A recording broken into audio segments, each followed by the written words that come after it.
भार्या सुक्त.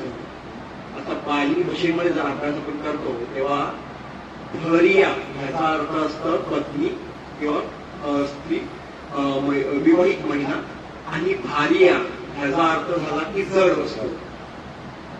तर हा डिफरन्स आहे आपल्याकडे, तर तो समजून घ्या पहिला.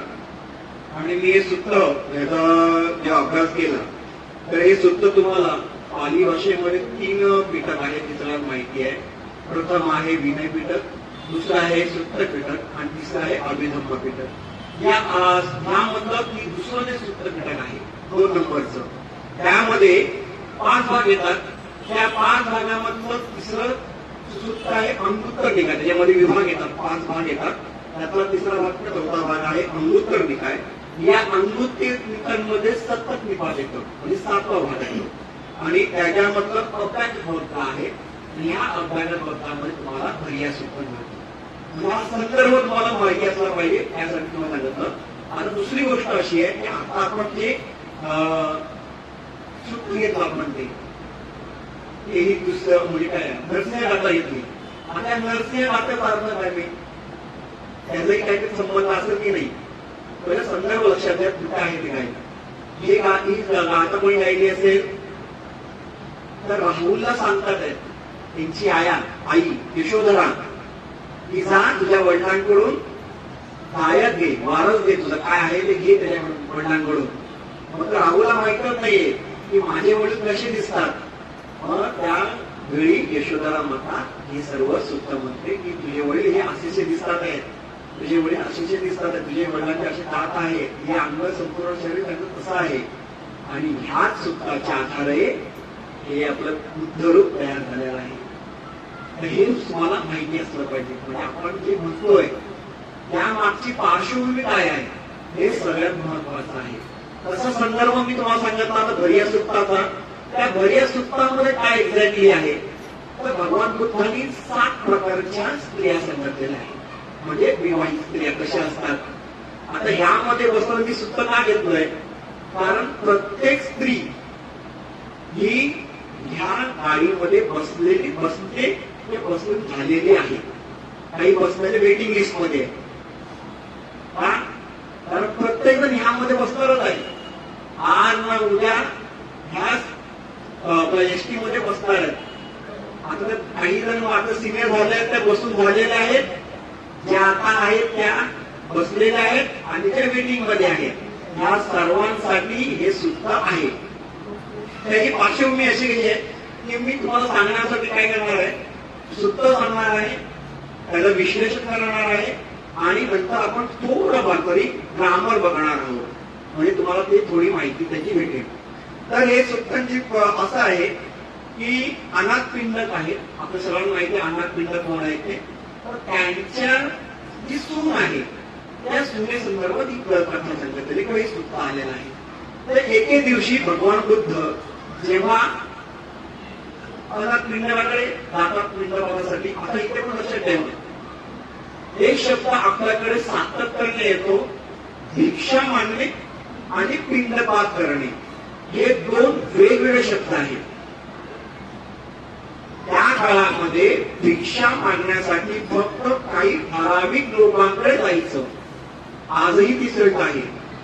तुम्ही शुद्रांकडे जाऊ शकत नाही, खालच्या दर्जाच्या लोकांकडे जाऊन भिक्षा मागायची नाही. पण पिंडपात हा असा आहे की प्रत्येक घराकडे, मग तो शुद्र आहे, श्रीमंत आहे, गरीब आहे की कोण आहे ते न बघता त्याला म्हणतात पिंडपात. कुठलंही घर न सोडता आपण जे खाण्यासाठी आपण जातो त्याला म्हणतात पिंडपात. हे 2 शब्द कंटिन्यू लक्षात ठेवा कारण ह्या शब्दांवरती आपल्याला म्हणजे पाली साहित्यामध्ये पिंडपात शब्द वापरलेला आहे, ना की भिक्षा. बरेच जण म्हणतात की हा भिक्खू त्याकडे भिक्षा मागे गेला, तो भिक्खू त्याच्याकडे भिक्षा मागे गेला. तर हा संपूर्ण चुकीचा शब्द आहे. हे तुम्ही सांगत गेलं तर त्याला सांगायचं की नाही पिंडपात हा शब्द आमच्या साहित्यामध्ये आहे म्हणून. तर भगवान बुद्ध अनाथ पिंडाकडे गेले. अनाथ पिंडाकडे गेल्यानंतर त्यांच्या घरामध्ये खूप आवाज येत होता. एवढा आवाज होता की एखादी मासळी बाजार कसा असतो, आपण मासळी बाजारामध्ये सगळं घेतो मच्छी आणण्यासाठी. आता काही महिन्यानंतर आपण श्रावण कोणाकोणाचा मला माहित नाही, पण आपण आणा जातो त्यामध्ये किती गोंगाट असतो, तर त्या गोंगाट असं ते गोंगाट तिकडे चालू झाला आणि भगवान बुद्ध म्हणतात खाना पिठाला सुदत्त, अरे तुझ्या घरामध्ये एवढा आवाज काय येतोय, काय झालं काय एवढं मासे बाजाराचा आवाज काय येतोय. तर ते सांगतात की आनंद मिळत की माझ्या जी सून आहे ती पुढच्या कुळातली आहे, स्वतःला थोडी दिसायला सुंदर आहे, तिला गर्व झाला आणि ती कुणाचं धर्म ऐकत नाही, ना सासऱ्याचं ऐकत आहे, ना सुने सासूचं ऐकत आहे, ना इव्हन नवऱ्याला पण ती रिस्पेक्ट देत नाहीये, ती कोणाला काही समजत नाही आणि स्वतः सगळा आपला आवाज करत असते, तिचा हा आवाज आहे. आणि त्यावेळी भगवान बुद्ध म्हणतात तिला इथे घेऊन या, आपण बोलूया. आता इथे एक गोष्ट लक्षात ठेवा, अनाथ पिंडकांनी त्यांना सांगितलं भगवान बुद्धांना की माझी सून अशीची आहे म्हणून. आता हे कॉमनली आहे की प्रत्येक जण सासू दुसऱ्या व्यक्ती म्हणजे दुसऱ्या महिला जाऊन सांगणारच की माझी सून अशी आहे की माझी सून चांगली आहे की वाईट आहे, हे सांगते. पण ह्याला काय म्हणतात पाणीमध्ये, मुसावादा वेरमणी सिक्खापदं समाधियामि, म्हणजे मी कोणाची चुगली करणार नाही, मी खोटं बोलणार नाही, मी कोणाला तुकडेल असं बोलणार नाही. आता काय झालंय, कोणासमोर बोलावं, आपले दुःख आपले प्रॉब्लेम कोणासाठी असतील, समजा माझ्या ताई बरोबर आहे, ताईंबद्दल माझ्यामुळे वाद आहे, तर मी त्यांना सांगण्यात नाही, दुसऱ्या सांगतोय ही झाली चुगली. पण जेव्हा तुम्ही कोणासमोर व्यक्त व्हावं हेही भगवान बुद्ध सांगतात, ज्या ठिकाणी तुमचा प्रॉब्लेम सॉल्व्ह होऊ शकतो, ज्या ठिकाणी तुम्हाला एखादा चांगला मार्ग भेटू शकतो त्या दुःखातून किंवा त्या संकटातून बाहेर निघाल, तिथे तुम्ही तुमचं मन हलकं करू शकता. नाहीतर बरेच जण इथे बसलेले दळण दळायला, काय म्हणतोय शब्द मी काय, ते बरेच जण जमले दळण दळायला. जेव्हा तुम्ही तिकडे जाणार आणि सांगायचं समजा की माझा नवरा मला आता 2 वर्ष झाले, माझा नवरा मला एवढा मारतो की विचारू नका, आणि समोरच्या बाईला भेटलं खात केलं, हो का एवढं मारलं, अरे बापरे, माझं लग्न 25 वर्ष झालं, माझ्या नवऱ्याने एक बोटही लावलं नाही मला अजून, एवढं फालतू. पण त्या जागी जर तुम्ही जाऊन सांगितलं की नाही 4 गोष्टी इतरांना सांगायला गेलात, तर नाही बाई मला माझ्या मुलाला शाळेत आणायला जायचं की चालले, हे आहे मानसिकता. तुम्हाला कोणासमोर काय सांगायचं आहे आणि कोणासमोर काय सांगायचं नाही आहे ह्याची संपूर्णता शाश्वती किंवा मानसिकता तुमच्याकडे असली पाहिजे. नाहीतर बरेच जण बसलेले इथे पेट्रोलचा कॅन घेऊन, एकदा तुम्ही आज तुम्ही सिरियल पाहताय, सिरियल मध्ये बरेच जण बसलेले पेट्रोलचा कॅन घेऊन, रॉकेलचा कॅन घेऊन, तुम्ही फक्त सुरुवातच करा, मग काय धड धड धड धड धड सुरूच होत आपलं. तर इथून भगवान बुद्ध म्हणतात की तुम्हाला जर तुला काही व्यक्त व्हायचं असेल तर त्याच व्यक्ती समोर व्यक्त व्हा जो तुम्हाला व्यवस्थित गाईड करेल, अदरवाईज न बोललेलं बरं. तर ही आहे पार्श्वभूमी. तर अशा प्रकारचे भगवान बुद्ध त्यांना जाऊन सांगतात, म्हणजे ती चूक येते आणि तिला सांगायला जातात की तुला 7 प्रकारच्या महिला माहिती आहेत का, ही गोष्ट मला माहित नाही, की तुम्ही सांगा. ही आधी सुरुवात, ही पार्श्वभूमी आपली. तर सुरुवात अशी आहे, अतको भगवा तू पण समय निवास एकवा फक्त चिवर आदायन येणं. म्हणजे अनाथ पिंडकाच्या घरामध्ये त्यांनी बोलवलं होतं म्हणून सकाळी भगवान बुद्ध सगळं चिवर परिधान करून व्यवस्थित करून त्यांच्या घरी गेले. ते नको पण समयनं अनाथ पिंडिकस गहपतीस निवेदन मनुष्या उच्चा सत्ता महासत्ता होती. म्हणजे मी जर समजायला सांगितलं तसं त्यांच्या घरामध्ये भरपूर आवाज होता. काही ठिकाणी सांगितलं तुम्हाला ग्रामर किती महत्वाचं आहे. तर त्या ठिकाणी मोठ्या प्रमाणात आवाज आला. अर्थो अनाथ पिंडिको गहपती हेन भगवान तेन उपसकमित्वा भगवंतन अभिवादेत्वा एकमंतन निसिदी. हे पुस्तक सगळ्यांजवळ आहे. याच्यामध्ये तुम्ही पान नंबर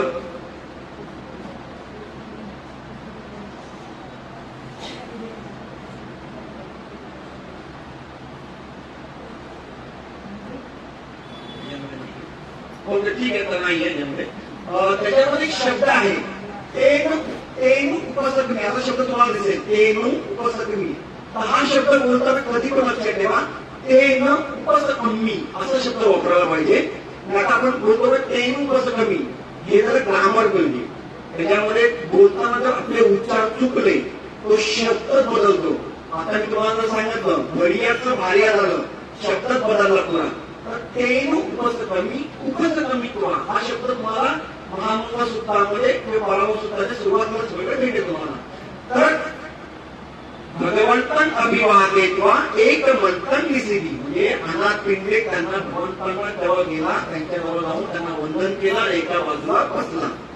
एक मंथन निसिन्नको अनाथ पिंडिकस गहपते भगवान एक अवोच हा शब्द पण भगवंतांना म्हणाले की किन्नु ते गहपती निवेदने मनुष्या उच्चासत्ता महासत्ता के वट्टा म्हणजे मच्छतिरोपे म्हणजे आपण माझी पार्श्वभूमी सांगितली की तुझ्या घरामध्ये एवढा का आवाज येतो की एखादी मासे वाजत बसलाय का तर हा इथपर्यंत संदर्भ आहे आपला. अयं बनते सुजाता घर सुन्ना कट्टकुला अनिता म्हणजे ही सुजाता नावाची सून एका श्रीमंत उच्च कुळातून आणली आहे. म्हणजे तिच्या सुनेचं नाव काय आहे सुजाता. तर सुजाता दोन आहे कल्पना करू नका एक सुजाता हा खीर देणारी आणि एक सुजाता ही भांडणारी आणि ती भांडणार आहे की नाही भांडणार ते पुढे बघूया आपण. तर सामेव सत्सुम आदियती न ससुरं आदियंती न सामिकं आदियती भगवंतांपी न सकोरोती न गरु करोती न मानेनी न पूजेती.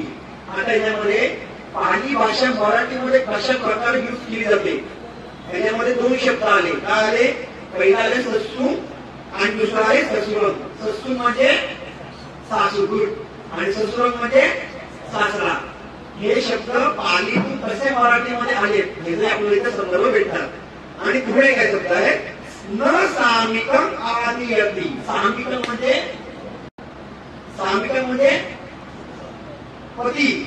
कुठला शब्द ऐकतो पुष्पा आहे काय हे सामी ते गाणं आहे की नाही मग तू कुठला शब्द आला बघा पाली मधून शब्द इथे आलेला आहे सामी.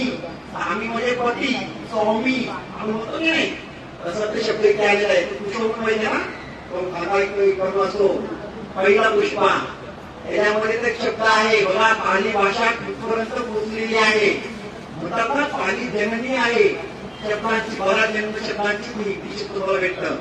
तर ती सासूचा आदर करत नाही ना सासऱ्याचा आदर करत आहे ना पतीला पण काही मानत नाही. परत आपला सुंदर सुरू होतात. तर आणि ती भगवंतांचाही इव्हन बुद्धांचा पण आता सत्कार करत नाही त्यांना मान देत नाही काही देत नाहीये.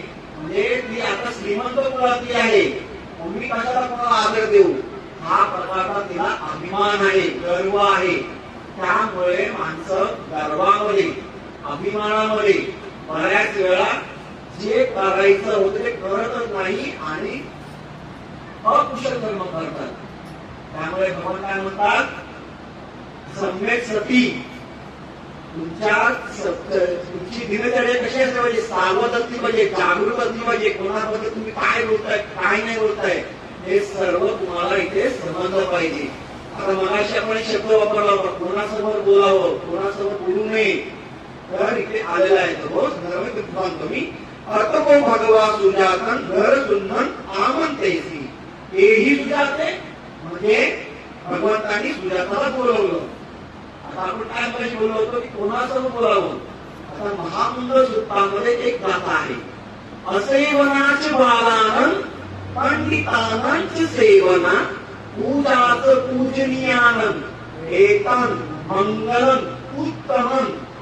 म्हणजे कोणाशी तुम्ही जवळी करायची कोणासमोर बोलायचंय असेवनाचे बालानं कोणासमोर तुम्ही सोबत राहायचंय मूर्खांसोबत राहायचंय की पंडितांसोबत राहायचंय हे सर्व इथे आपल्याला समजतंय.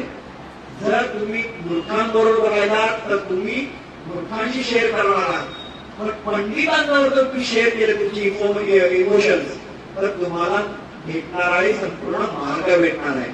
कोणासमोर भेटणार आहे? बुद्धांसमोर जर तुम्ही प्रकट केला, जर कोणाला वेगळाच पंडित आहे, पंडित म्हणजे ज्ञानवंत, बुद्धिवंत, अशा व्यक्तीसमोर तुम्ही तुमचं मन हलकं केलं किंवा बोललो तुम्ही, तर तुम्हाला चांगला मार्गच भेटणार आहे. तर हे इथे आपल्याला नाता आपलं भेटते. तर एवं म्हणते ती गो सुजाता घर सुन्ना. घर सुन्ना म्हणजे घर सुन्ना, घर घरातली सून, घर सुन्ना. भगवतो पटी सुत्ता एन भगवान तेन उपस्क्रमी उपस्क्रमित्वा भगवंतन अभिवादित्वा एक मंथन निसरली. म्हणून भगवंताने तुला बोलवलं, मी आली, होय म्हणते मी येते, आणि त्यांना वंदन केलं आणि एका बाजूला बसली. एक मंथन निसिन्नो को सुजाता घर सुन्नन भगवता एक दवोच. म्हणजे एका बाजूला बसलेल्या सुजाताला भगवान बुद्ध म्हणाले, सत्य खो किंवा सुजाते पुरुषस्य भरियायो. सुजाता पुरुषांसाठी किंवा पतीसाठी या 7 प्रकारच्या पत्नी असतात. आता मी इथे तुम्हाला एक सल्ला देईल असा की जेव्हा आपण या 7 स्त्रियांबद्दल माहिती घेऊ तेव्हा आजूबाजूला बघू नका, कारण हा आपला सीसीटीव्ही आहे, तो लगेच समोरचा समजेल. म्हणून जे काय ते माझ्याकडे बघून घ्या. अदरवाईज तुम्ही बाजूला बघितलं तर तुम्ही त्या प्रकारच्या स्त्रिया असते असं दुसरीला वाटेल. त्यामुळे सावध राहा.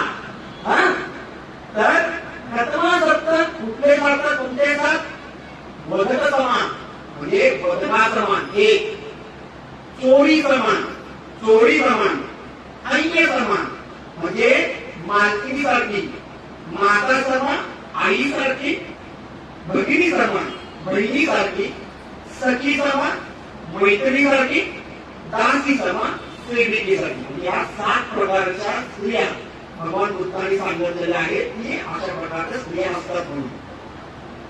इमा को सुजाते सत्य पुरुषस्य भरियायो. सुजाता या पुरुषाच्या 7 प्रकारच्या पत्नी आहेत. तासात कोण प्रथमा म्हणजे तू यातली कुठली आहे असा भगवान बुद्धांनी त्याला प्रश्न केलाय. आता भगवान बुद्धांचं एक वैशिष्ट्य आहे. वैशिष्ट्य म्हणजे ते 9 प्रकारे एखादा विषय ते 9 प्रकारे समजून सांगू शकतात. त्याला पालीमध्ये म्हणतात नवांग सत्तू. म्हणजे 9 प्रकारे भगवान बुद्ध एकच विषय मला समजून सांगू शकतात. उदाहरणार्थ कृष्ण उत्तर, उदाहरणार्थ जातकथा, जातकथा म्हणजे पूर्वजन्माच्या कथा व इतर गोष्टी. अशा प्रकारे ते तुम्हाला स्पष्टीकरण देऊ शकतात. एकच विषय 9 प्रकारे. हे लक्षात ठेवायचं. न को अहम म्हणते इमस्त भगवान संकितेन भासितस्व विठारेन अतन आदानामी. आदानामी पालीमध्ये जेव्हा आपण तो शब्द तुम्हाला दिसेल कुठे तर तो आहे निगेटिव्ह म्हणजे नकारात्मक शब्द समजायचा. म्हणजे ती म्हणते की भगवान बुद्ध मला यातलं काही माहित नाही आणि यातलं तुम्ही समजून सांगा एक्झॅक्टली हा स्त्रिया कुठल्या आहेत म्हणून. साधुमय म्हणते भगवान या धम्मा देते तू यथा इमस्त भगवता संकितेन. भगवान बुद्धाने ते सांगायला सुरुवात केली एक्झॅक्टली काय आहे ते. पहिली पत्नी कुठली आहे? वधक समान. पदुक चित्ता अहितानुकंपणी अन्यस्युरत्ता अतिमन्यते पत्नी धनेन इतसर्वदाय उत्सुकाया एव रूपा पुरुषस्य प्रिया वदाच. आता याचं काय म्हणत आहे? जिचे मन कलुषित आहे, जी पतीच्या कल्याणाची चिंता करत नाही, दुसऱ्या पुरुषांमध्ये आसक्त असते आणि स्वतःच्या पतीचा तिरस्कार करते, ज्याच्या दहाने ती आणली गेली किंवा जो तिचे पालन पोषण करतो त्याच्याच विनाशासाठी ती उत्सुक असते, अशा रूपाची जी पुरुषाची पत्नी असते तिला वधक समान म्हणतात. आता उदाहरण देऊया आपण. गावी लग्न झालं, 2 वर्ष झाली लग्नाला. लग्न झाल्यापासून तो जो वर्ष होता पिणारा होता, रोज यायचा, शिवाय द्यायचा बायकोला. कधी कधी मारायचा पण, एवढा मारायचा कंटाळली होती. तरी पण 2 वर्ष राहिली. 2 वर्ष राहिल्यानंतर तिला मूल झालं, बाळ झालं, मुलगा मुलगी झाली. ते थोडे मोठे झाले तरी पण हा ऐकायला तयारच नाही. मारायचा शिवाय द्यायचा, मारायचा शिवाय द्यायचा. आणि काही वर्षानंतर तिला सवय आपण रेग्युलरली माझ्या नवऱ्याने मलाच मारायला पाहिजे अशा पण काही महिला असतात माझ्या नवऱ्यापेक्षा दुसरा पण मारू शकत नाही अशाही काही असतात दुसऱ्या हात लावायचा नाही तर सवय झाली पण काय झालं मुलं आता मोठी झाली आता काय करायचं एकदा मुलं झाली की बाई आपली पॉवर मध्ये येते तर काही वर्षानंतर जेव्हा ती तो नवरा पुन्हा दारू पुणे आला आणि शिवाय त्याला सुरुवात केली आणि त्या बाईने ठेवली होती बाजूला काय मी सगळे म्हणजे बांधून काढला आणि चोप चोप चोप त्याला सुरुवात केली हा माणूस ओरडायला मेलो मेलो मेलो वाचवा वाचवा वाचवा आणि आता तर मुलगा पण मारायला लागला आणि मुलगी पण मारायला लागली बघा समान आणि जर सुरुवातीला जर त्याने नाही बोलले असली तर इथपर्यंत प्रकरण वाढलं असतं का पण सहन करायची शक्ती नवरा आहे तर असहन केला पाहिजे पण नाही भगवान बुद्ध स्त्री पुरुष स्वातंत्र्याचे पहिले जनक आहेत त्यांनी तुम्हाला राईट दिलेले आहे त्या ठिकाणी प्रेमाने सांगा समजून सांगा पण सांगा म्हणून मला काय बोललो कोणासमोर बोलायचं आपल्याला एक्सप्रेस करायचं आहे सुरुवातीला जर कंट्रोल केला पुढे असा प्रॉब्लेम होत नाही पण हे अशा पत्नी वचनासमोर म्हणजे त्या पत्नीना त्यांचा नवऱ्याशिवाय दुसरेही त्यांना प्रिय असतात अशा पत्नी पुरुषांसाठी नवऱ्यासाठी हानिकारक असतात म्हणून पहिलं काय सांगितलेलं आहे वधक समान काय झालेलं आहे आता सांगा मला याच्यामध्ये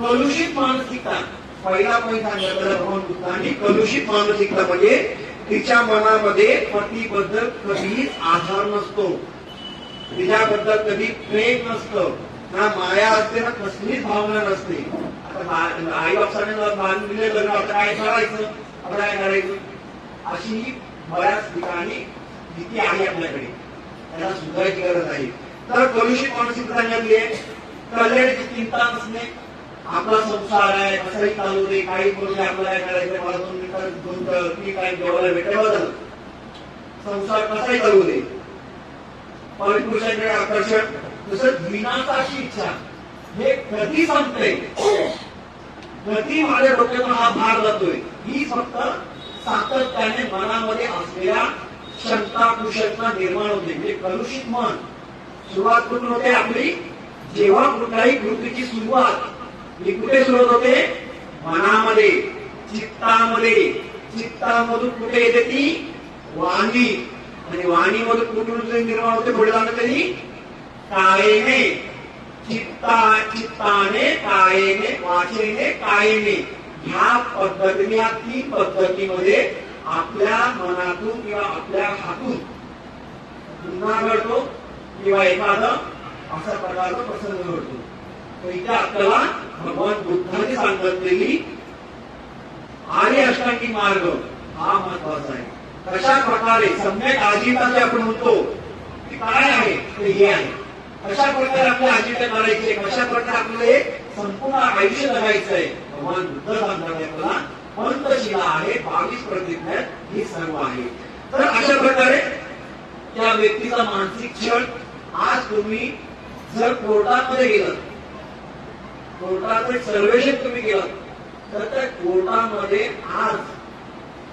कोर्टगीसाठी कित्येक प्रकरण पडलेली आहेत अशी प्रकरण आहेत की त्याच्यामध्ये फक्त पुरुषांकडून कोर्टगी मिळावी म्हणून ते लग्न करतात लग्नानंतर काही महिने राहिल्यानंतर ते डिवोर्स केस फाईल करतात आणि त्याच्यावर भरमसाठ पैसा वसूल करतात कित्येक उदाहरणं अशी आहेत की भले भले म्हणजे सगळे असं म्हणत नाहीये पण बहुतांश असे केसेस आहेत की ज्या ठिकाणी पुरुष घराघर रडतोय अशा प्रकारचा मानसिक अत्याचार पुरुषावरती पण होते म्हणूनच काही पुरुषांनी स्त्री विरोध संघटना निर्माण केली आणि त्या वडाला उलट्या फेरा मारतात पाहिजे तुम्ही न्यूज मध्ये आहे आता वटपौर्णिमा झाली मला 2 महिन्यापूर्वी तेव्हा काही पुरुषांनी वडाच्या झाडाला उलट्या फेरा मारल्या किंवा बस झाला, आम्हाला हा जन्म पूर्ण झालाय, आम्हाला आता नको, ही का झाली? कारण त्यांच्यावरती झालेला अत्याचार आहे.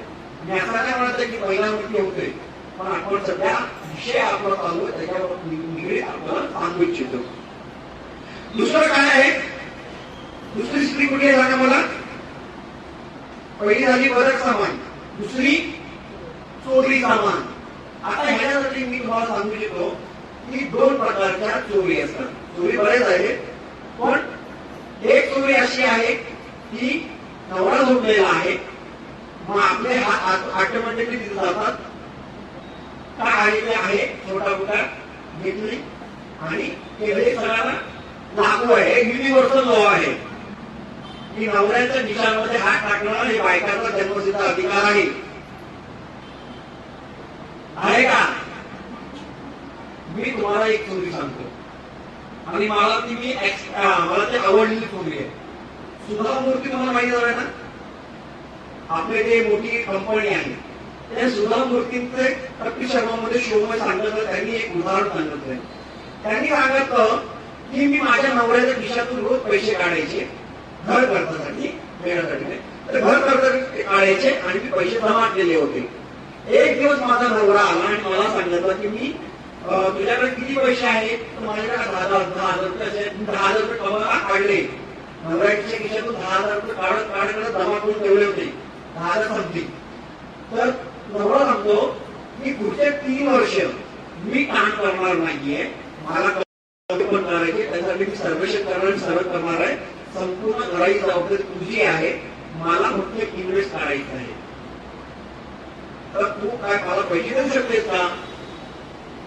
सुधा मूर्तींनी सांगितले माझ्याकडे 10,000 समथिंग आहे, ते तुम्ही घ्या. आणि त्या 10,000 किमतीवर त्यांनी कंपनी फॉर्म केली, थोडेफार इकडचे पैसे जमा करून. आज त्या 10,000 चे शेअर्स करोडो रुपये आहेत. त्या कंपनीचे शेअर्स तिने जे इन्व्हेस्ट केली ना 10,000 रुपये, त्याच्यात करोडो रुपये किंमत आहे. सांगायचा मुद्दा आहे की आता आपण काय म्हणतो, आधींना रामा वेरामुळे शिक्षा बदल समाज आहे, मी चोरी करणार नाही, हा आपण पाहिलेला मुद्दा आहे. पण अशा प्रकारचे जर तुम्ही नवऱ्याच्या साठी आपल्या कुटुंबासाठी जर पैसे जमा करत असाल तर मी माझं वैयक्तिक मत आहे की त्याला चोरी करू शकता. पण मला बीसी मध्ये पैसे लावायचे आहेत म्हणून मी आपले नवऱ्याच्या खिशातले पैसे काढलेले ते लावले आणि बीसी गेली फेल. मग काय करायचं? आता नवरा विचार केला पैसा कुठे गेला माझा पैसा, काय सांगणार? बीसी गेली. मग ह्या प्रकारची चोरी करू नये. चोरी समान सांगितलेलं आहे, ह्या प्रकारची चोरी करायची नाहीये. पैसा घेतला खिशातून नवऱ्याच्या, दिले माहेराला, सांगितलं कधी? जेव्हा नवरा समोर तेव्हा खिशातला पैसा काय झालेला आहे, काय करायचं? तर ह्या प्रकारची एक प्रकारची चोरी आहे, ती करू नये. अशा प्रकारचं भगवान बुद्ध म्हणतात की चोरी समान. घरातल्या वस्तू बाहेर घेऊन जाणं हे चोरी आहे. इथे तुम्हाला करायचं नाही. तर चोरी करायला चोरी म्हणता येणार नाही, पण नवऱ्याच्या साठी किंवा संसारासाठी काही पैसे साईडला करून ठेवणं ही गव्हर्नमेंट इन्व्हेस्टमेंट. ह्याला आपण चांगल्या पद्धतीने पण बघू शकतो आणि वाईट पद्धतीने बघू शकतो. तुम्हाला कशा पद्धतीने ते पैसे उदीस करायचे आहेत ते सर्वच डिपेंड ऑन यू. संसार तुमचा आहे, संसारामध्ये कशा प्रकारे इन्व्हेस्ट करायचे नाही करायचे सर्वस्व तुमचा आहे. एक अमेरिकन शो आहे, त्या शो मध्ये मला सांगितलं होतं, तो व्यक्ती सांगतो की नवरा आणि बायको ह्या दोघांचे 3 अकाउंट असले पाहिजे. म्हणजे कमाई करण्याचे जे दोन्ही पण काम करतात त्याचे 3 अकाउंट असले पाहिजे. एक 2 अकाउंट इंडिव्हिज्युअल, दोघांचे इंडिव्हिज्युअल, आणि एक अकाउंट दोघांनी एक मिनिमम अमाऊंट त्या अकाउंटमध्ये टाकायचं, जेणेकरून घराचा घर खर्च, मुलाची फी आहे, लाईट बिल आहे, जे काय आहे ते त्याच्यामध्ये पैसे टाकून त्याच्यातून तुम्ही ते करायचं. अशा प्रकारची इन्व्हेस्टमेंट आपल्यापर्यंत पण यायला पाहिजे. आज महिला पण आमच्या सशक्त झालेल्या, तर कामाला जातात आहेत त्यांचा पैसा तो त्यांचा आहे, पण जबाबदारी जेव्हा आपण घेतो कुटुंबाची तेव्हा अशा प्रकारचं इन्व्हेस्टमेंट आपली असली पाहिजे, ना की तिथे राहते आणि भर दुसरीकडे, ना की आपला फंड मध्ये टाकले पैसे किंवा बीसी मध्ये टाकले किंवा इन्व्हेस्टमेंट, त्याला आम्ही काय नकार देत नाहीये, पण ते करताना संपूर्ण त्याला पारदर्शकता असली पाहिजे. जर पारदर्शक असेल, जर नवऱ्याला माहित नाहीये आणि उद्या जर 4 माणसं घरी आली, हे बाय मागचे पैसे तू घेतले होते, कुठे गेले, इकडे दिले होते, तिकडे दिले होते आपण, आणि आता तर काय झालेलं आहे, मल्टीपल कंपन्या आलेल्या आहेत, एकाचे फोन करून देऊ आणि ह्याच्यामध्ये आमच्या सगळ्या मूळ शोधत बसतात आणि नंतर देणेकर उभे राहतात. देणेकर उभे राहिले की नवऱ्याला माहिती भेटली, नवऱ्याला माहिती भेटली तर घरामध्ये काय होणार आहे, आग्रापट ह्यावेळी नवरा करेल. तर ह्या सगळे दुसऱ्या प्रकारच्या चोरी सामान महिला. आता तिसरी अय्या भाडीला म्हणजे मालकिनीसारखी सकाळी 5 वाजता उठणारी बाई आता 5 वाजता उठत नाही तर 10 वाजता उठते. 10 वाजता उठल्यानंतर मला भेटली लागते, मला माझ्याजवळ आणून द्यायचं, मुलाला ती नवरा सोडणे, हे सर्व प्रकार मालकिनीसारखे आहे. म्हणजे आपल्या घरामध्ये असणाऱ्या नोकर चाकर असतील तर कोणाचे, आपण तुम्ही सगळ्यांनी हे वाचलेलं आहे, श्रीराजसूत्र माहिती तुम्हाला, श्रीराजसूत्र माहिती ऐकून तर या. श्रीराजसूत्रामध्ये सांगितलेलं आहे की तुम्ही तुमच्या सोबत असणाऱ्या लोकांबरोबर कशा प्रकारे व्यवहार केला पाहिजे.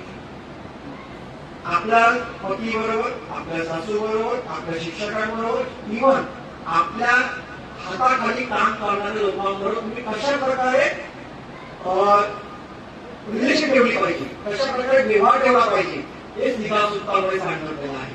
आणि इथे जर तसं वापरणं असेल, आता इथे सुरुवात काय झाली, घरामध्ये मोठ्या प्रमाणे आवाज चालू होता, सासू सासरे सोडा, पती कोणते चाकर असतील ना, नोकरी करत असतील, त्यांच्याकडे ओरडत होती, मग त्यांच्याकडे ओरडताना मालकीसारखं तुम्ही व्यवहार केला तर ते नोकर व्यवस्थित काम करतील का? नाही करणार. कुठेही तुम्ही जा, तुम्ही कुठल्याही कंपनीत जा, जर मला सातत्याने तुमच्यावरती ओरडत असेल तर ते काम तुम्ही 100% व्यवस्थित कराल का? नक्कीच करणार नाही. मन मारून कराल, कसं कराल, पण त्याच्यामध्ये 100% सॅटिस्फॅक्शन नाही. तर हे मार्केटिंगप्रमाणे तसं नसलं पाहिजे आपल्याला. कारण इथे ज्या ठिकाणी प्रेम नाहीये, त्या ठिकाणी स्वार्थ म्हणजे जिथे स्वार्थच आहे त्या ठिकाणी काम होऊ शकत नाही. तिथे योग्य पद्धतीने घरातलं वातावरण होणार नाहीये. घरातली एक शिस्त असते, प्रत्येक घरामध्ये एक शिस्त असते. तुमच्या घरातले, माझ्या घरात एक शिस्त आहे. ह्या टायमावरती आपली कामं होणे गरजेचं आहे. हा टाइम हा यासाठी राखून ठेवलेला आहे. हा टाइम मला शाळेमध्ये मुलांना सोडला पाहिजे, ह्या टायमावरती मला मुलांना शाळेतून घरी आणलं पाहिजे. ही आपली बाउंड्री किंवा शिस्त आहे घरातली. पण त्या शिस्तीला जर आपण दुरावा केला अशा प्रकारचं वागून हे खरं चांगलं आहे का? नाहीये. तर आपल्याला त्या ठिकाणी प्रत्येकाशी मैत्रीने, प्रेमाने, आपुलकीने वागलं पाहिजे. Everyone have given respect. प्रत्येकाला आपण रिस्पेक्ट देणं गरजेचं आहे. ना की जर मालकी असेल तर आपल्याच तोऱ्यात कुठे जाईल काय घरामध्ये आपले काही रिलेशन असतं तर आजूबाजूचं पण वातावरण असतं आपल्याला. आता उद्या समजा तुझ्याकडे स्नेह संमेलन कार्यक्रम आहे, विहारामध्ये आपण स्नेह संमेलन कार्यक्रम ठेवलेला आहे आणि तुम्ही प्रत्येकाला सांगता की उद्या या, उद्या या, उद्या कार्यक्रमाला या. आणि अशा प्रकारची तिथे महिला असेल तर तुम्ही इन्व्हिटेशन देत जाल का अशा घरामध्ये? ज्या घरामध्ये तुम्हाला कुठल्याही प्रकारची प्रेमाची, मैत्रीची बाउंडर नाहीये आणि ती फक्त ऑर्डर देणारी आहे किंवा दुसरेपणा मागणारी बाई असेल तर अशा घरामध्ये तुमचं जाणं तरी होईल काय? नाही होणार. म्हणून भगवान बुद्ध म्हणतात की अशा प्रकारची पण आपल्याला भार्या नकोय, की नवऱ्यावरती, कुटुंबावरती सगळं हे करेल म्हणून अशा प्रकारे भार्या नाही पाहिजे आपल्याला. आता 4थं सांगितलेलं आहे माता भार्या म्हणजे माते समान. आता हा प्रश्न तुम्हाला पडला पाहिजे, माते समान बायको आहे आणि आई कशी बनू? तर आई कशी करते? मग तो 60 वर्षाचा पण म्हातारा असू दे किंवा 12 म्हणजे नुकता जन्मलेलं बाळ असू दे, आई सर्वांवरती प्रेम करते निस्वार्थ. त्याच पद्धतीने ही जी स्त्री आहे तिने सर्वांवरती निस्वार्थ प्रेम केलं पाहिजे. आई कशी आपल्या बाळाची काळजी घेते तशीच त्या महिलेने प्रत्येक कुटुंबातील व्यक्तीची काळजी घेतली पाहिजे. आई कशी, आता उदाहरण म्हणून प्रत्येक घरामध्ये चित्र आहे. नातू झाला, नातू झाली तर आपल्या घरामध्ये वाद होणारच. आता का म्हणतो त्याला? कारण त्या नातवाचे, त्या नातीचे कौतुक किंवा लाड करणारे असं कोण असते? आजी असते. आता आजीला जर समजलं की माझं बाळ, माझं नातू हा म्हणजे तुला जर मी वाटते मला नातून हे खावं, माझ्या नातूला ते खावं, माझ्या नातूला ते खावं, पण अशा वेळी आमची जर ही महिला आहे घरातली मधल्या असतील तर घरामध्ये सारखं कसं वातावरण असेल? आता आपण काय बोलतो, वजना समान, चोरी समान आणि मालकी समान, अशा प्रकारची चूक तिथे असेल त्या घरामध्ये. आणि आमची सासू म्हणते की माझ्या नातवाने हे खावं, ते खावं, त्यांनी आपल्याला भूक लागली असेल तेव्हा भूक लागली नसली तरी त्यांनी हे खावं, त्यांनी ते खावं, त्यांनी असे खावं, आणि आमच्या ह्या 3 स्त्रिया असतील अशा प्रकारच्या, तर घरामध्ये विस्फोट होणारच. घरोघरची कहाणी आहे, कहाणी हर घर की. पण त्यावेळी ही जर सून सर्वांना काळजी घेणारी असेल, ऑन द स्पॉट मुलाला काय पाहिजे, बायकोला नवऱ्याला काय पाहिजे, सासूला काय पाहिजे, सासऱ्याला काय पाहिजे हे जर बघणारी असेल काळजीपोटी, प्रेमापोटी, तर त्या घराचं वातावरण कसं असेल? शांत असेल, सुखी असेल. तर अशा प्रकारची महिला तिथे पाहिजे. आई समान जी काळजी करते. मुलाला लहानला मुलगा कसं लहान आहे मोठे माहित नाहीये, प्रेम आपल्या घरामध्ये 3 मुलं असून 3 मुलांमध्ये सारखं प्रेम. तसंच ही जी आई आहे सर्वांवरती सारखं प्रेम करणारी, ही जी महिला आहे सर्वांवरती काळजीपूर्वक करुणेपोटी ती काम करणारी आहे. तर अशा प्रकारची महिला आपल्याला तिथे हवी आहे. अशा प्रकारची महिला झाली 4 नंबरची. आता 5 नंबरची कोण आहे सांगा? सखीसारखी, मैत्रिणीसारखी. आता उदाहरण म्हणून घ्या, लग्न झालेलं आहे, नवीन लग्न झालेलं आहे आणि प्रत्येक घरामध्ये एक सून आली घरामध्ये आणि काही माणसं बसलेली आहे. आता मी जिथं कामाचं नाव घेतो, दुसरं नाव घेत नाही. तर सगळे बसलेले आणि तिथे आले, त्याची सून नवीन नवरी आली आणि सगळ्यांसमोर बोलली, अरे जितू इकडे ये, अरे जितू काय करतो तिकडे, इकडे ये, अरे जितू ते पाणी आण. असं जर बोलली मैत्रिणीसाठी बघायचंय तर हे चालेल का? 4 माणसं 4 पाहुणे जमलेले आहेत आणि मी मैत्रीण राहणार आहे आतापर्यंत, म्हणून सगळीकडे जितू जितूच म्हणणार. इथे पॉसिबल ते घर चांगलं होईल का? कुठे आपण मैत्री करून कुठं राहायचंय? तुम्ही दोन नवरा बायको काय करायचं का? 4 लोकांसमोर तरी तुमची मैत्री आहे, मैत्री जर प्रेमाचं समजूया. पण घराची शिस्त पाळताना आपल्याला कुठे काय बोलायचंय, मराठी बोलत आहोत, कुठे काय बोलायचंय, कुठे काय नाही बोलायचंय, हे सगळ्यात पहिल्यांदा आम्हाला सगळ्यांना समजलं पाहिजे. जर हे समजलं नाही तर बरेच प्रॉब्लेम होतात. तुम्हाला मिगा माता माहितीये? विशाखा माहितीये? मोठा इकडं. तर त्या विशाखाने सांगितलं होतं की माझा सासरा हा शिवरात्र खातोय, असं सांगता सासरा एवढा भरला की त्याने अरे मिटिंग लावली कंपनीची. माझी सुद्धा अशी म्हणते सगळ्यांसमोर, मी शिवाय नाही खातो, मी एवढा श्रीमंत असून शिवाय कसं खाणार? त्यामुळे त्या मातेचं घरी मिटिंग आली कंपनीची आणि हवा तर विचार झाला. आता हा शब्द मी ग्रामीण वापरतोय, तुम्हाला व्यवस्थित समजला पाहिजे. दुसरं एक उदाहरण आहे महाभारतातलं. महाभारतामध्ये द्रौपदी म्हणते, म्हणजे आपले काव्य आहे, अभ्यास करतो म्हणून सांगतो, काव्यामध्ये त्याच्यावर सांगते अंधे का पुत्र अंधा. हा शब्द ती ते एकत्र असल्यामुळे खेळवळ बोलून गेली. पण अख्ख्या महाभारत ह्या वाक्यामुळे झालं. लाखो महाभारत अभ्यास केला तर लाखो लोक मेली या एका वाक्यामुळे. आणि एका वाक्यामुळे जितू इकडे ये ह्यामुळे सासू तणाव सुरू होणारच. मैत्री करावी, पण कुठे काय बोलावं, कुठं काय नाही बोलावं ह्याची सर्वस्वी जाणीव तुम्हाला आम्हाला व्हायला पाहिजे.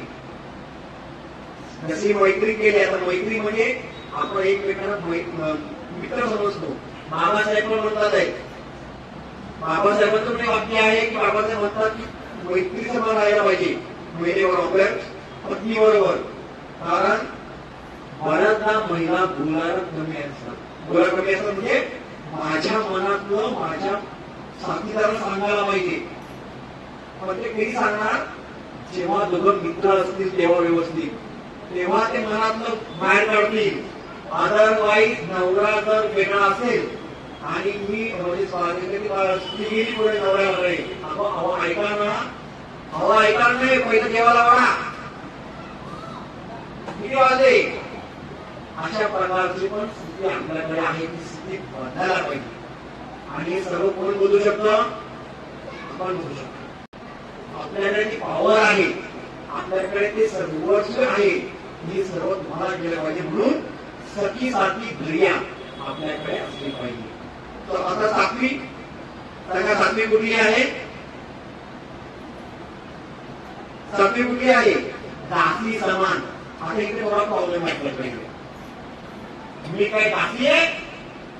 बर बर बर सकाळपासून भरते मी, मला फक्त रांगोळ्या आणल्या लोकांनी ते घरामध्ये. हा सूर प्रत्येक घरामध्ये आहे. काही ठिकाणी मोठ्या प्रमाणात, काही ठिकाणी सौम्य प्रमाणात पण आहे. मला फक्त दिवसभर इथे आणलेला आहे, सकाळपासून काम करत नेता माझ्याकडून. नुसतं काय करत नाही, काही नाही, ते नाही, फक्त काम करा, हे करा, ते करा, उलटी करा, ते करा, फक्त एवढंच चाललंय आमचं. दासी समान हा शब्द इथे आलेला आहे. आता परत निवास सूत्रात आपण उदाहरण घेऊया.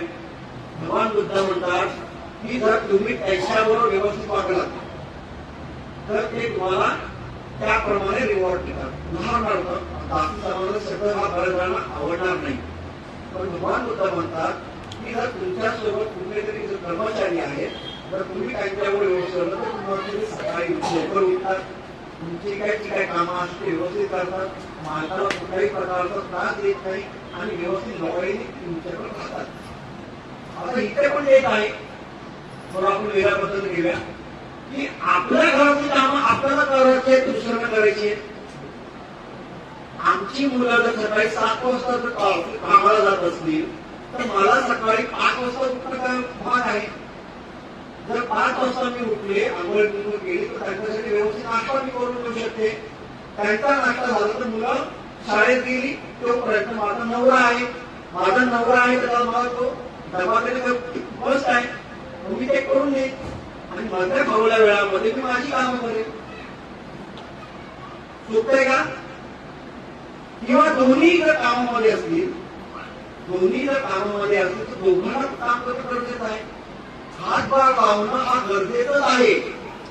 कारण आपण बाबासाहेबांनी दिलेल्या बौद्ध धर्मामध्ये जगतोय की इथे आपल्याकडे स्त्री पुरुष समानता आहे. माझ्या बायकोचं जर कंबर दुखत असतं तर मला तो दाखवून देणं गरजेचं आहे, दुसरं कोण येणार नाहीये. माझ्या बायकोचे मान दुखत असेल तर मला ते करणं गरजेचं आहे, दुसरं कोण करणार नाहीये. ही एकमेकांना गिव्ह अँड टेक आहे. जर आपण जसं केलं तरच ह्याप्रमाणे आपल्याकडे आपला संसार जो चांगल्या पद्धतीने चालायचा तो चालू शकतो. तर अशा प्रकारे भगवान बुद्धांनी सांगितलं सर्व आहे. या 7 प्रकारच्या स्त्रिया सांगितलेल्या आहेत. आता त्यांना विचारतात, परत सुजाता तू यातली कुठली आहेस? अशा प्रकारे प्रश्न तू शेवटचा विचारला भगवान बुद्ध. त्याच्यावरती भगवान बुद्ध सांगतात की वर्षाच्या 30 स्त्रिया आहेत. कुठल्या कुठल्या? मदत समान, म्हणजे दुसरी चोरी समान आणि मालकी समान. ह्यांचं जे कर्तव्य म्हणजे ह्यांची कामं आहेत ती अकुशल कामं आहेत. अकुशल कामं याचा अर्थ तुम्ही सातत्याने दुःखामध्ये राहणार आहात. तुमची जी कर्म आहेत ते दुःखवत्य कर्म आहेत, त्याचा परिणाम तुम्हाला भेटणार आहे. कर्म विपाक त्याला म्हणतात. आणि हा कर्म विपाक लागलीच भेटेल, काही वेळानंतर भेटेल, किंवा आता एक शब्द तुम्हाला सांगू इच्छितो फक्त. काहींचा विश्वास आहे, काहींचा विश्वास नाहीये, पण जेव्हा तुमचा मृत्यू होईल त्यानंतर तुमची जी गती आहे ती दुर्गतीला जाणार आहे. आता हा शब्द कसा तुम्ही सांगा? कारण आपल्याकडे आत्मा मारत नाही, मग कसा दुर्गती किंवा सुगती हा शब्द येतो. पुनर्भव येतो शब्द. पुनर्भव शब्द बौद्ध धर्मामध्ये आहे. त्यामध्ये तुमच्या कर्माच्या विपाकामुळे तुम्हाला सुगती भेटणार आहे की दुर्गती भेटणार आहे, सर्वस्व तुमच्या कर्माच्या विपाकावरती आहे. तुमच्या आयुष्यामध्ये तुम्ही जे काही कर्म करणार आहे मध्ये चांगले असू दे वाईट असू दे, त्यानुसार तुमचा विपाक होणार आहे, जो ह्या जन्मात मी भेटणार आहे. आणि तो पुढे होणारा जो पुनर्भव आहे त्यामध्येही तुम्हाला भेटतो. मग एक सुगती आहे किंवा दुर्गती आहे.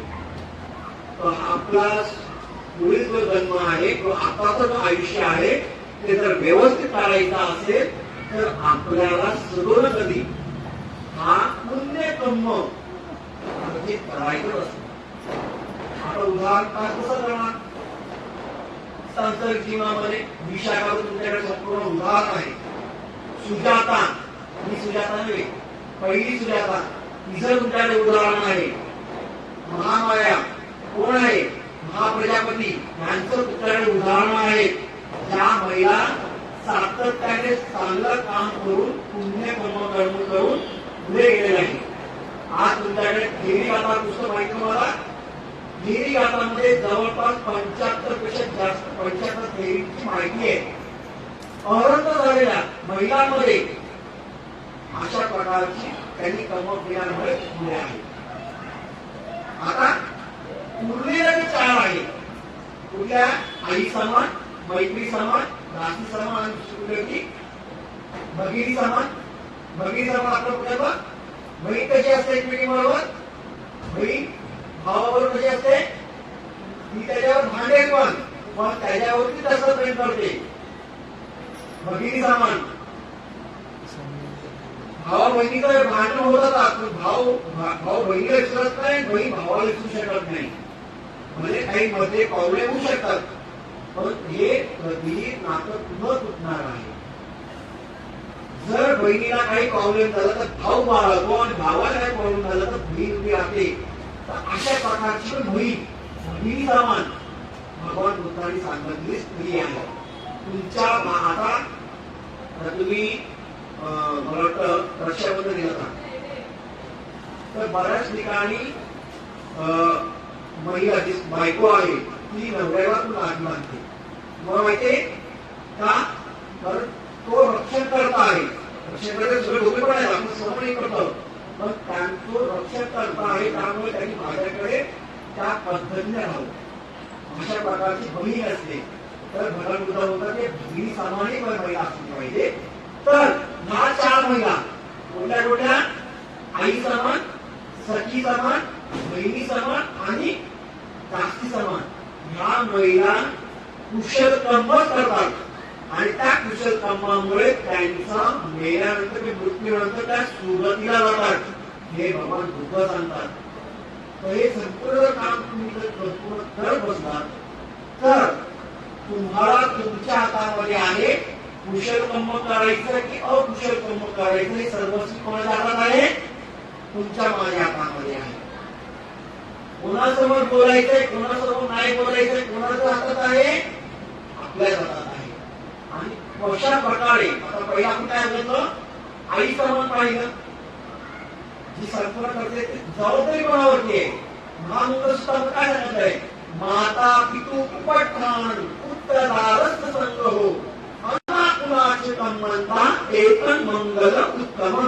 म्हणजे आई वडिलांची सेवा करणं, बायकोची मुलांची काळजी घेणं, त्यांचं पालनपोषण करणं आणि इतर गोष्टींमध्ये व्यर्थ गोष्टींमध्ये लक्ष न देणं हे कुशल कर्म सांगितलेलं आहे. सर्वस्वी मला पण काय करायचंय, आई वडील, आई वडील आता कोण, तुम्हाला 2 आई वडील आहेत. जसं नवऱ्याला आई वडील आहेत, लग्न झाल्यानंतर प्रत्येकाला 2 आई वडील होतात. एक स्वतःचे जन्मदाते आई वडील आणि दुसरे नवऱ्याचे किंवा बायकोचे आई वडील, नवऱ्याचे आई वडील, असे 2 प्रकारचे आई वडील आपल्या होतात. जर तुम्ही मी माझ्या आई वडिलांचं आणि त्यांच्या आई वडिलांचं व्यवस्थित पद्धतीने रिस्पेक्ट केला, गिव्हन टेक आहे बघा. कारण हे घरगुती कहाणी सांगतोय मी. जर मी माझ्या बायकोच्या आई वडिलांचा रिस्पेक्ट केला तर माझी बायको रिस्पेक्ट करेल की नाही, गिव्हन टेक आहे की ते. आणि जर तिने नाही केला तर मी तर केलं करू, जायचं नाही उद्यापासून सासरला, सासरवाडी जायचं, माझी माहेरी जायचं नाही, माझा संपला विषय, असं म्हणून मी शक्य की नाही मला. कारण आपल्याला गिव्हन टेक आहे ते. If you give respect, if you take respect. जर तुम्ही रिस्पेक्ट दिला तर रिस्पेक्ट तुम्हाला भेटणार आहे, अदरवाईज ते भेटणार नाही. म्हणून ते सांगतात भगवान बुद्ध सगळं सांगतात तुम्हाला की सर्वस्वी भगवान बुद्ध का सांगतात आहे, कारण तुमचं घर हे व्यवस्थित चाललं पाहिजे, ह्यासाठी हे सगळं भगवान बुद्ध सांगतात. त्यानंतर सुजाताला विचारतात, सुजाता ह्यापैकी तुम्ही कुठली स्त्री आहेस, मदत समान आहे, कारण ती सुमंत्र कोण होती, मदनासारखी होती. आणि दुसरी कुठली होती, चोरी समान. चोरी समान ती होऊ शकत मला वाटतं, कारण ती स्वतः एवढी पैसेवाली होती. मग दुसरी होती मालकीसारखी. हे 2 दुर्गुण त्यामध्ये होते. ते 2 दुर्गुण होते. ते भगवान बुद्धांनी विश्लेषण केलं की अशा प्रकारचं कर्म केले तर अशा प्रकारचा विपाक आहे, तर तू कुठली आहेस. ही शेवटी म्हणजे भगवान बुद्ध, भगवान म्हणतात भगवान ह्या पुढे मी आधी अशी होते, पण ह्या पुढे मी आता जास्ती समाधान आहे. किंवा मला माझ्या नवऱ्याला रिस्पेक्ट द्यायचं आहे, माझ्या सासू सासऱ्याला रिस्पेक्ट द्यायचं आहे, मला माझं घर चालवायचं, व्यवस्थित चालवायचं, ही जबाबदारी ही कोणाकडे आहे, तुझ्याकडे आहे. कारण प्रत्येक म्हणजे जन्माला आलेला व्यक्ती हा आपल्या छातीवरती घेऊन जाणार नाही, सगळं ते इथे ठेवणार आहे. कळतंय, कोण सोबतीला कोण घेऊन जाणार नाहीये, ते इथे ठेवणार आहे. तर आता ज्या एसटी मधून उतरलेल्या आहेत त्यांनी पण, आपण काय एसटी काय सोबत घेऊन गेलो नाहीये, आता एसटी मध्ये ज्या बसलेल्या आहेत त्यांच्याकडे आपला कारभार हा जाणार आहे, हे लक्षात ठेवलं पाहिजे. आणि ज्या एसटी मध्ये शिरण्यासाठी वेटिंग लिस्ट वरती आहेत त्यांनी पण आपला संसार कसा चालवायचा आहे हे सांगणं पण गरजेचं आहे. का सांगायचं गरजेचं आहे, हे सर्व सुद्धा का सांगण्याचा उपयोग आहे, कारण आज आपण बऱ्याच ठिकाणी पाहतो की लग्न विवाह पद्धत आहे आपल्याकडे. लग्न विवाह पद्धतीमध्ये कोणाचंही काउन्सिलिंग होत नाही. आपण काउन्सिलिंग त्यामध्ये, कारण विवाह करण्यापूर्वी आपल्याकडे साखरपुडा करता, साखरपुड्याचं लग्न होतं, काही ठिकाणी एकत्र होतं, पण त्या आधी नवरा नवरी होणाऱ्या नवऱ्या नवरीचं काउन्सिलिंग होणं गरजेचं आहे. कशा प्रकारे पुढचं आयुष्य आहे हे तुम्हाला समजलं पाहिजे, अदरवाईज संपूर्ण आयुष्य आपलं कसं होणार आहे. जर अशा प्रकारचा जर आपला ऍक्टिव्हिटी असेल या वैचारिक पद्धतीने, तर आपला ऍक्टिव्हिटी आपल्याला खातो, आपला संसार व्यवस्थित चालू शकत नाही. पण जर आठवी तिसऱ्या चौथ्या पाचव्या 6व्या 7व्या पद्धती असेल तर आपला संसार हा लोकांना मोठा वाटा टाकायला लागेल तोंडात. म्हणजे बापरे एवढा सुंदर व्यवसाय करतो, म्हणजे हा संसार या बाईने उभा केला. आपण ऐकतो बऱ्याच ठिकाणी की हा संसार उभा करण्यासाठी या बाईने कष्टा काढल्या. तर त्या कष्टा काढणाऱ्या बाईचं आपण सून झाले आहे तर त्यांच्या कष्टा खाल्ल्याचं जाणीव प्रत्येक सुनेमध्ये असलं पाहिजे. माझ्या सासूने जे पद्धतीने करून ठेवलंय मला पण त्या पद्धतीने राहिलं पाहिजे. त्याचा सासू एका बाजूला आणि सून एका बाजूला आणि मध्यावर आपला आहे तो विचार आमचा बाबू जिथून आम्ही माझा आपण उदाहरण घेतला गुरुजी उदाहरण म्हणून आहे. नवऱ्याचा आपण नवरा आपला आईचा पण ऐकतोय आणि बायकोचा पण ऐकतोय आणि दोन्ही बाजूने बिचारायचा ढोल वाजतोय. तर मानसिकता प्रत्येकामध्ये सहन करण्याची कृती असते ही पण लक्षात घ्या. तर आहोत माझ्याकडे वेळ संपलेली आहे असं समजूया. पण ह्यामध्ये सर्वात शेवटी सांगणार असं आहे पुरुष पण मंडळी आहेत म्हणते ते महिलांना सांगणार पुरुषांना काय काही सांगणार. तर पुरुषांना सांगण्यासाठी सगळ्यात आपण जेव्हा विवाह होतो त्या विवाहामध्ये एक गोष्ट घेतली जाते ते म्हणजे कर्तव्य. दोन्ही कर्तव्य असतात पण ते कर्तव्य कुठून घेतलेले आहेत श्रीकाल सुत्तामधून. मी माझ्या पत्नीचा अवमान करणार नाही पहिलंच कर्तव्य तुम्हाला दिलेलं आहे. मी माझ्या पत्नीचा सन्मान करेन दुसरं कर्तव्य आहे. मी माझ्या पत्नीला अन्नधान्याने संतुष्ट ठेवीन अलंकारादी भूषणाने संतुष्ट ठेवीन. हे सर्व करण्याची जबाबदारी कोणावरती आहे पुरुषावरती आहे. जर करण्याचं काळ त्याच्या कर्तव्यामध्ये काटकसर केली तर आमची भगिनी तर आहेतच. सांगा तुम्ही ह्यावेळी अशी जी प्रतिज्ञा घेतली होती काय झालं. पण सांगण्याची ढब जसं मी तुम्हाला सुरुवात केली होती भगवान बुद्ध एक विषय 9 प्रकारे समजून सांगतात. त्याच पद्धतीने एखादा विषय किंवा एखाद्या तुमच्या मनात काय असेल ते सांगण्याची पद्धत जर आपण सौम्य केली आणि आजूबाजू वातावरण पाहून ते विषय मांडला तर तो विषय एक हिंट देतो तुम्हाला. तो विषय तुमचा पास होऊ शकतो. म्हणजे एखादं प्रपोजल नवराकडे तुम्हाला द्यायचं आहे पण काळ वेळ सगळं बघून जर तुम्ही तो प्रपोजल टाकलं तर तुमचा तो प्रपोजल पास होतो. आणि ह्या पास होण्यासाठी एक आहे की भगिनी म्हणजे ती स्त्री कुठली भाषा कशी पाहिजे तेव्हा ती तिला रूपांतर कसं पाहिजे सखीसारखं. ह्या सखीच्या भूमिकेमध्ये जेव्हा तुम्ही या तुम्ही तुमचा प्रपोजल टाका नवऱ्यासमोर 100% तुम्हाला रिझल्ट भेटेल. पण जर तुमच्या मनामध्ये एखादा प्रपोजल असेल आणि तुम्ही जर मालकीसारखं सांगाल तर ते proposal on the spot reject. म्हणूनच सुरुवात ज्या पद्धतीने झाली होती त्याच पद्धतीने आपण आता एंड करणार आहोत. तर कोणासमोर भगवान बुद्ध म्हणतात कोणासमोर आपलं मन व्यक्त करणं आणि कोणासमोर आपलं मन व्यक्त करायचं नाही हे जेव्हा आपल्याला समजेल तेव्हा आपण ह्या पद्धतीच्या स्त्रिया म्हणजे त्या सांगत त्यामध्ये एक स्त्री होऊ शकता आणि आपलं संपूर्ण आयुष्य हे सुखी समाधानी होऊ शकतं. ह्याची ग्वाही भगवान बुद्ध देतात. ते सरळ सांगतात जर तुम्ही अशा पद्धतीने वागले तर तुम्ही चांगलं आयुष्य जगू शकता ही ग्वाही मी देतो. भगवान बुद्धांकडे एवढा कॉन्फिडन्स आहे. तर त्या पद्धतीने तुमचं आयुष्य तुमच्या व्यवस्थित चालू असावं अशा प्रकारची मनोवृत्ती व्यक्त करून या ठिकाणी माझे मित्र आदरणीय मगापासून मी त्यांना जितू जितू म्हणत होतो उदाहरण म्हणून पण माझे मित्र आहेत म्हणून आता आम्ही मित्र आहोत. तर त्यांचे जितेंद्र कांबळे गोविंद मी म्हणतो आभार मानतो की त्यांनी मला इथे संधी दिली.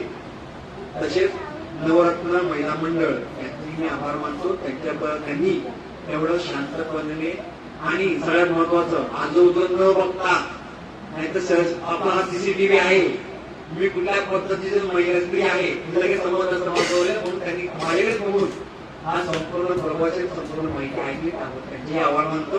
ह्या प्रवासनासाठी उपस्थित असणारे आमचे भारतीय बौद्ध महासभेचे आदरणीय बौद्धाचार्य सुरजी कांबळे, अशोकजी जाधव सर, गुरुजी, तसे माझे मित्र मुशरफ गोळी हे इथे उपस्थित, त्यांचे मी आभार मानतो आणि आपल्या सर्वांच्या प्रती मैत्री व्यक्त करून इथे सांगतो.